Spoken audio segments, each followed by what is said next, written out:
The third shift terror. The night was still, the air heavy with the scent of damp earth and decaying leaves.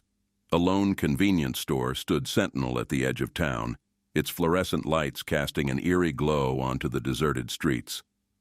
Inside, the store was a haven of warmth and light, a stark contrast to the darkness that enveloped it.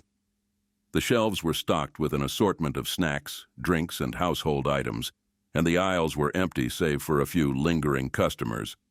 Behind the counter stood a young man named Jax, his brown eyes glued to the flickering television screen.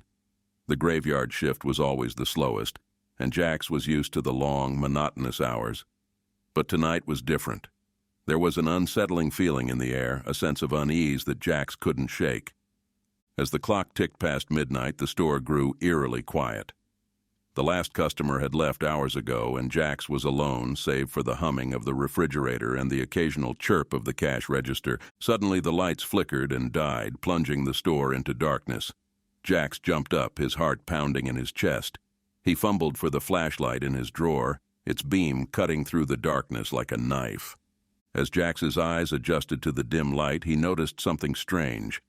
The shelves seemed to be moving, the merchandise shifting and rearranging itself. A cold shiver ran down his spine as he realized that he wasn't alone. A figure emerged from the shadows, its eyes glowing with an eerie luminescence. It was tall and thin, with a gaunt face and a skeletal figure. Its skin was pale and clammy, and its lips were pulled back in a sinister grin. Jax let out a scream, his voice echoing through the empty store. The figure lunged towards him, its arms outstretched like claws. Jax scrambled for the door, but it was locked. He was trapped.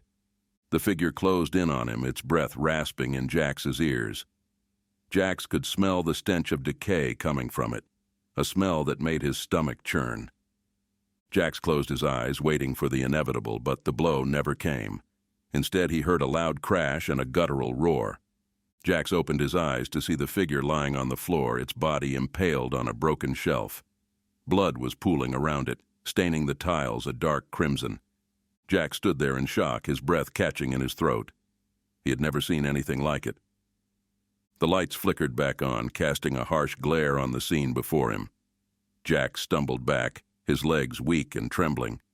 He glanced around the store, his eyes searching for any sign of the figure, but it was gone. There was no trace of it, as if it had never existed. Jax staggered out of the store, his mind reeling from the horrors he had witnessed. He ran into the night, not daring to look back. As he fled, he heard a whisper of laughter echoing in the darkness. A cold dread washed over him, and he knew that he would never be the same again.